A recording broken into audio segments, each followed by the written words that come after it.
Hello everyone, welcome to my channel.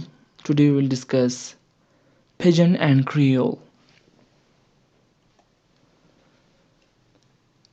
What is Pidgin?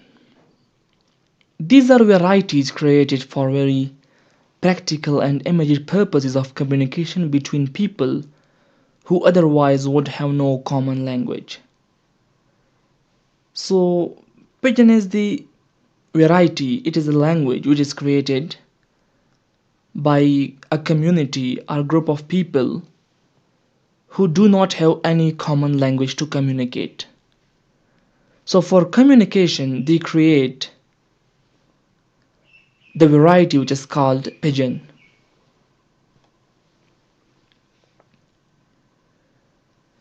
Since the main reason for communication is mainly trade, and Pidgin is often called trade language. But not all Pidgins are restricted to being used as trade language, and not all the trade languages are Pidgins. Like the languages like English and French are widely used as trade languages in many part of Africa and Asia, but these languages are not Pidgins. So Pidgin is a language which is developed by a group who do not have any common language to communicate, and it is often used to serve the purpose in a trade, so it's mainly called trade language. The Pidgin language is also often tied to colonial power, like in a colonial situation where a representative of a foreign colonial power need to communicate with the local population in matters of trade or administration, and if it is in the interest of the local population to communicate, then the Pidgin which develops will be based on the vocabulary of the colonial power, and hence the very large number of Pidgins spread around the globe are based on English, French, Portuguese, and Dutch. The Pidgin language has a very limited vocabulary, and each Pidgin is of course specifically constructed to suit the needs of its users,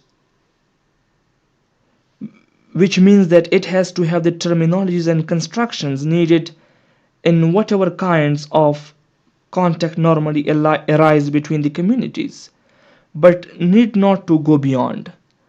The vocabulary of the Pidgin is limited, and it often only serves the purpose for which it is created. Like if a Pidgin is created for a trade or for a trade of cattle, so the vocabulary of Pidgin will only revolve around cattle, and there will be no word for emotions or like something else. So it has a very limited vocabulary. Further, the Pidgin language has a very less prestige because it is mostly tied to slavery and colonialism. So we done four things in Pidgin. First is that it is used as a trade language between the communities who do not have any common language for communication. It is mostly tied with colonial power because in colonial situation the colonial power need to communicate with local, so for this purpose they develop Pidgin. And the Pidgin has a very limited vocabulary, and it often has the terminologies and constructions for the purpose for which it is created, and it has a less prestige because it is mostly tied with the slavery and colonialism. The example of Pidgin is Tok Pisin, the English-based Pidgin spoken in Papua New Guinea. Let's now do what is Creole.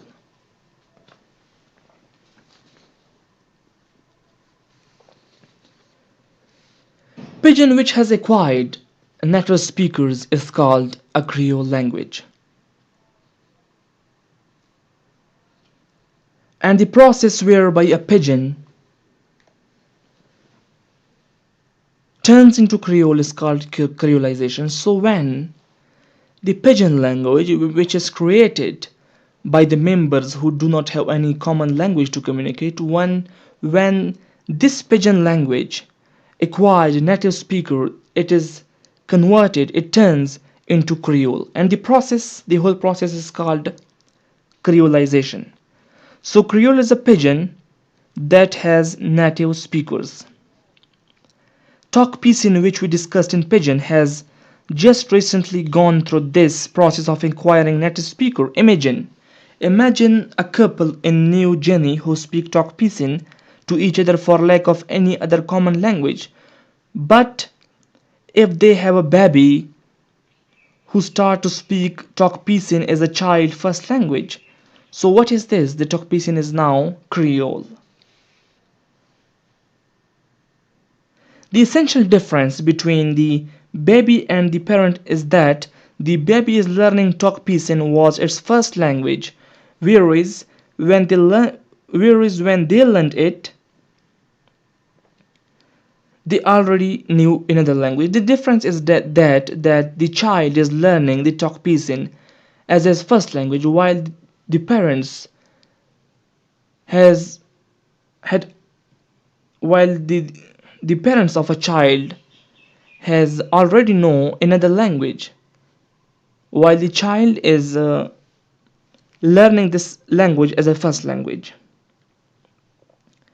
So according to Chomsky linguists, every child is genetically programmed to learn a human language, and according to them, when children are born into a family where the only language they hear is mere pidgin, their genes push them to upgrade into full language by enriching it with relative clauses and in other complexities which are not present in pidgin. So Creole has a formal and complex grammar and structure. It has a vast vocabulary and is more stable than pidgin. So what is Creole?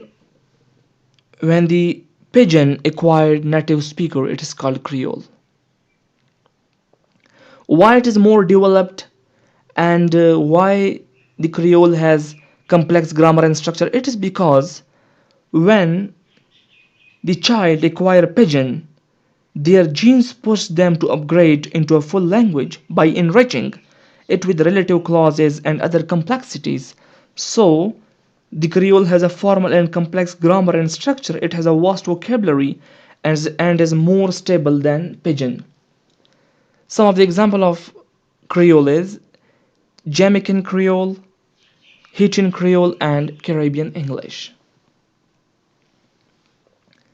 So this is all about Pidgin and Creole. In short, what is Pidgin? Pidgin is when a community, individual, or some group do not have any common language for communication. So what they do, they develop Pidgin. And when this Pidgin acquire native speakers, this is then called Creole. So this is all about Pidgin and Creole. Thank you very much.